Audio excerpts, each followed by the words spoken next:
大家好，我是月音。美国白宫18号突然就变成了全球的外交指挥中心了。川普把泽连斯基、德、法、英、意这些欧洲的大咖，还有北约、欧盟领袖全都喊到了华盛顿。核心的议题就是俄乌停火。但你知道谁比普京还紧张吗？就是中共的党魁习近平。因为这场和谈不只关乎乌克兰的未来，更可能决定台海会不会爆炸。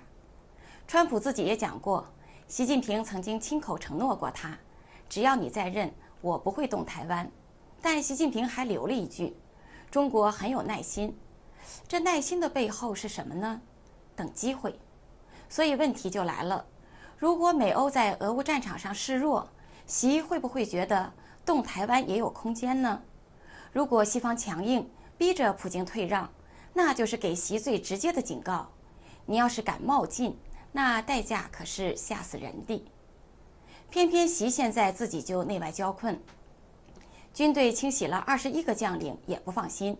红二代还集体反弹不给面子，经济下滑，失业高企，官场也是怨声四起。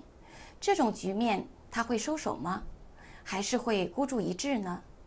这就是全世界最怕的地方。8月18号，美国总统川普与乌克兰总统泽连斯基举行双边峰会，随后与德国、英国、法国、意大利等多国的领袖，以及北约的秘书长和欧盟的主席召开了多边会谈。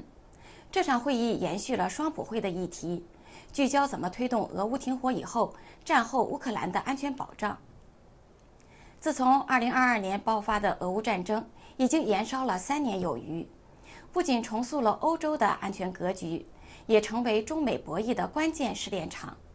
这场和谈的结果不仅将决定俄乌战场的未来走向，更可能成为习近平评估台海时机的风向标。俄乌战争与台海局势看似相距甚远，其实是有着深刻的内在联系的。川普在接受福克斯专访的时候表示，台湾局势和俄乌战争有非常相似的地方，但他也强调台海战争不会在我任内发生。川普说，习近平曾亲口向他保证，只要你是总统，我永远不会这么做。但习近平又补充地说，中国很有耐心，暗示北京在台湾的这个问题上会保持观望。美国前驻北约大使哈奇森在接受外交政策专访的时候警告说，习近平正密切关注西方在俄乌和谈中的态度。如果西方在谈判桌上显露出妥协，或者没能坚定捍卫乌克兰的领土完整，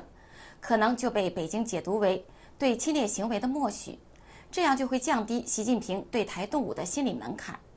反之，若美欧团结一致的话，迫使俄罗斯做出实质的让步，这将对中共发出明确的信号，武力冒进的代价将是极为的高昂。所以，俄乌和谈的结局不仅关乎欧洲战争与和平，更可能成为习近平是不是会铤而走险犯台的触发器。哈奇森的话意味深长，他不仅透露出习对台海的盘算，更是点出了一个背景，国际社会也已经注意到了，台海风险与习近平的个人命运是紧密相连的。尤其是近年来，习近平的政局是充满负面的消息，最令他害怕的就是军中倒戈、红二代反弹、经济下滑难以止血，还有就是外部压力的环伺。这一连串的危机使得习可能选择收敛，甚至暂时放弃攻台，也可能在权力摇摆之际孤注一掷，把对台湾动武当作挽回颓势的最后的唯一的机会。过去2年，习近平大规模的整肃解放军，仅第3任任期至今，就至少有21名将领被撤换了，包括战区司令、火箭军高层等关键人物。这些动作曾引发外界的揣测，是不是习在军中失势了，兵权旁落了呢？美国外交事务期刊的一篇文章给出了不同的解读。文章的作者前中情局高官席恩与卡尔福认为，习近平并非失去了军权，而是失去了耐心。他担心的不是政变，而是军队在临战的时候不敢听令。换句话说，他清洗军队是为了保证一旦要对台动武，中共军队必须能打、敢打，为党而打。但这正说明了另一点，军队的不可靠才是习近平心中的最大隐忧。如果他对军队完全放心，根本不需要一次次斩首将领，清洗规模越大，越暴露出他的不安。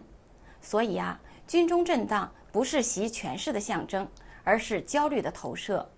与此同时，党内的压力同样暗潮汹涌。旅澳法学家袁宏兵披露，习个人独裁已经引发中共红二代的整体震怒。2027年的秋天，中共将召开他的第21次党代表大会，习近平要借助中共21大，达到他的情商所苦苦追求的目标。这个目标不仅是第4次连任最高执政，更企图一举奠定他的终身执政的共产党皇帝的地位。当前，美国川普政府发起的经济战，已经使中共经济陷于下滑的逻辑。可以说，像台风、龙卷风一样飙升的失业率，正在发展成为对中共社会稳定造成严重威胁的大危机。习近平对党政军官员实行的斯大林式的大清洗，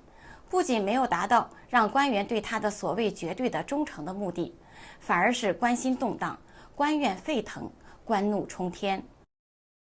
习近平呢，也因此陷入到孤家寡人、众叛亲离，只能靠密如蛛网的特务统治来维护他个人独裁的这种险恶的境地。那么与此同时，由于习近平个人绝对独裁，他不允许其他的太子党权贵家族分享最高权力，这也引发了中共红二代整体的愤怒，以及对于中共统治前期的这种极端焦虑的末日危机感。现在整个红二代正准备聚焦力量，在中共20大过程中，想要阻止习近平再次连任，这种努力正在进行。所以中共的太子党也把中共21大视为阻止习近平终身执政和重建邓小平时期的中共权贵寡头共和专制的所谓集体领导的这个机制的一个最后的机会。围绕中共21大展开权力的决斗的这种态势已经是不可避免的了。因此，如果习无法确保自己在中共21大上第4次连任，甚至无法确立终身执政的地位，他的统治将会遭受到重大的危机，而这将直接影响到台海问题。如果习在中共21大上受阻，他可能会提前出手，以武统制造民主主义高潮，挽回时势。反之，如果习在中共21大勉强连任，他的中国梦同样可能让他选择尽快动手。因此，中共20大已经不是单纯的党内会议，而是习可能选择台海战争的政治出发点。这就是外界所担忧的习近平的末日疯狂，不是因为强大自信，而是因为虚弱焦虑。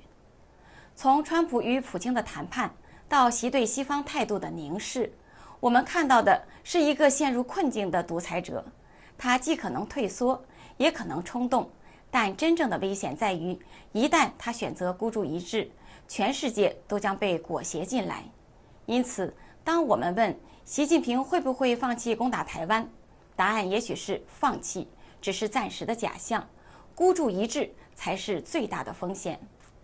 回首中共建政以来，凡是遭遇严峻的经济困境与内部压力的时候，战争往往成为一种政治的出口。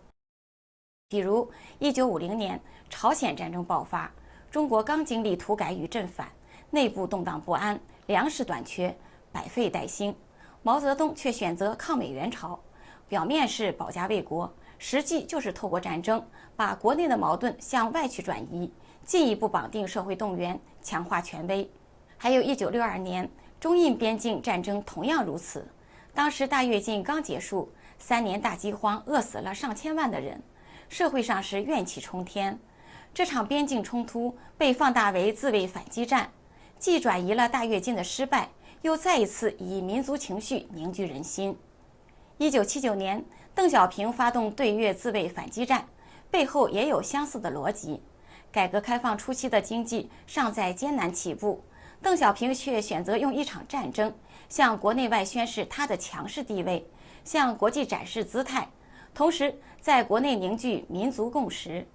这3次战争都是在经济困境、内政危机时诞生的。这些案例揭示了一个铁律：中共的战争决策从来都不取决于经济条件，而是取决于权力需要。当中共的领导人陷入孤立，权威受到挑战的时候，战争反而是巩固权力的工具。今天，习近平面对的局面与当年何其的相似，经济增长不行，青年失业高企，外资撤离，社会信心低迷，历史的脉络摆在眼前，让外界不得不提出一个尖锐的问题：习会不会复制前人的套路，把内部的危机导向台海战场呢？所以，台海的未来不是只取决于两岸军力的对比，而是取决于一个独裁者在末路时的心理选择。习近平的每一步动作都是在衰退与孤注一掷之间摇摆。国际社会如果低估这种危险，很可能重蹈当年误判毛泽东的覆辙。这里是大时局要闻透视，感谢您的陪伴与思考，请订阅、分享并打开小铃铛，一起在动荡中坚守真相，在黑暗中点燃希望。